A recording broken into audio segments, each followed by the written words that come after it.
Happy Valentine's. Happy Valentine's. Happy Valentine's. So, kamusta ang mga Valentines natin? Happy. Very warm. Like the sunlight. Medyo ano yung sunlight, o sari nakatutok ang spotlight. So, kayo po ay magkanoan? Girlfriend. Girlfriend. Sino ba nanligaw?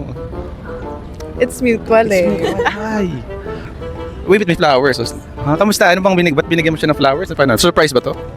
Yes, surprise yung tao. Ito, birth flower ko kasi yan. Tapos gusto ko lang i-introduce sa kanya. Ano namang na-feel mo nung nakita mo yung flowers niya?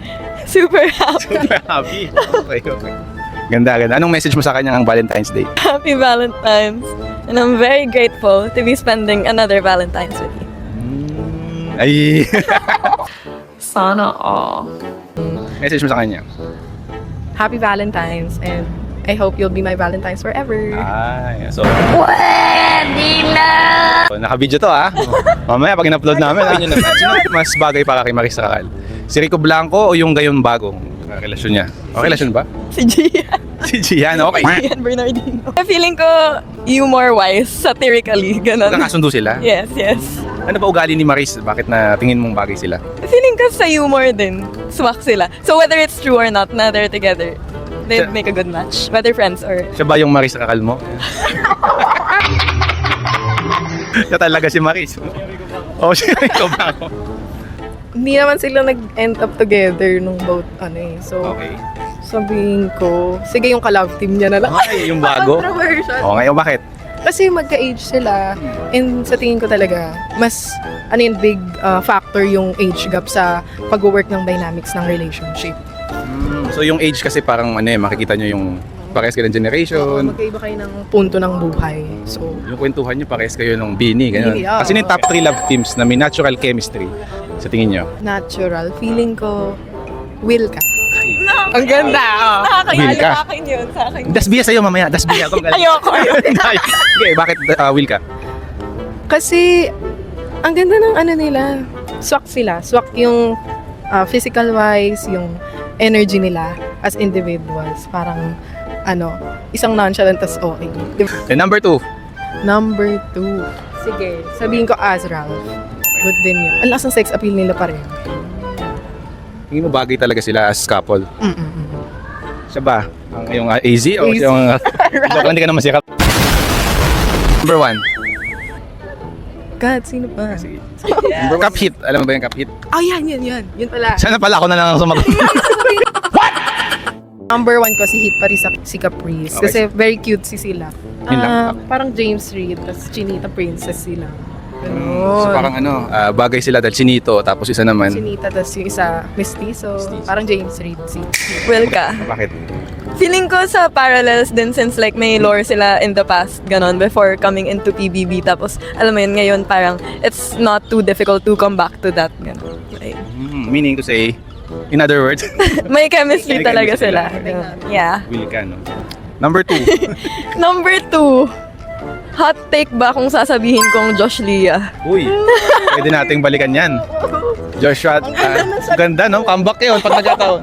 Bakit? Naramdaman mo ba yun nung nakita mong may chemistry ba sila? Ano ba yan? Yeah, feeling ko they maintained at least what they could maintain pa out of the relationship. Parang it didn't break to the point of, no returning whatsoever. Kaya ngayon they could still be civil around each other, ganyan. Still have a relationship kahit na tapos na yung originally romantic relationship. Wala Yeah. na. Oh. Yeah. Wala na, nasabi niya na. Okay, and then, sino ba sa palagay mo yung nag-let go? Si Joshua ba o si Julia? Julia, yeah. Ako na siya ng katapat. Si Julia. Mhm. Tama bang balikan ni Joshua yun? Sakali? Palagay mo? Depende. Depende sagot. Yes. Gusto mo bang balikan siya ni Joshua? If it would be the best for them, then yeah. So yung last na number 1 is si Rain and? Rain and Kai. Ayan, bakit? Alala ko na. Kahit hindi, I'm not sure if they're still active ngayon, pero the chemistry was really there. And I think, it would have been really marketable to continue their love team. Hindi mo kong jojowain o totropahin. Number 1, Donnie Pangilinan. Jojowain. Since 2017. May stan account ako ni Donnie, 17 years old pa lang siya. Isa pa lang ha. Number 2, Joshua Garcia. Jojowain. Jojowa. JM Ibarra. Tatropahin. Okay. Jaren Garcia. Tatropahin kasi hindi ko siya kilala. Andres Mula. Jojowain. Okay, kayo na bahala. David Licauco. Jojowain. Enrique Hill. Jojowain. Ang dami na. Dami. Daniel Padilla. Tatropahin. May way ba tayo dyan? Sa history niya, guys. Laugh na lang ang sagot ko. Okay, si Mavi Legaspi. Tatropahin. Dustin Yu. Tatropahin. Robin Angeles. Tatropahin. Ayun ba yun? Hindi. Marco Massa. Tatropahin. Last one I see. Michael Sager, kailan ba yun? Michael Sager. Yeah. In between. Oh, may ganun. Jojowain at totropahin. Daniel Padilla. Totropahin. Dahil sa mga ganap niya. Donnie Pangilinan. Jojowain. Grabe yung mga shows niya nung nakaraan eh. Sobrang sarap. Baka gagantihan kayo. Hindi. Andres Mula. Totropahin. Baka English enough. Kim. David Licauco. Jojowain. Gusto natin ang mga chinito. Sinito. Marco Massa. Totropahin. Robin Angeles. Totropahin. Brent Manalo. Ooh. Jojowain.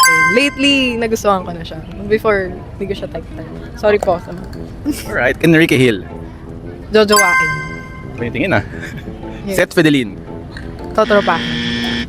Okay, and then last ay Joshua Garcia. Jojowain. Ayan, so kayo na bahala mag-usap kung sino dun yung pag-aawayan niyo.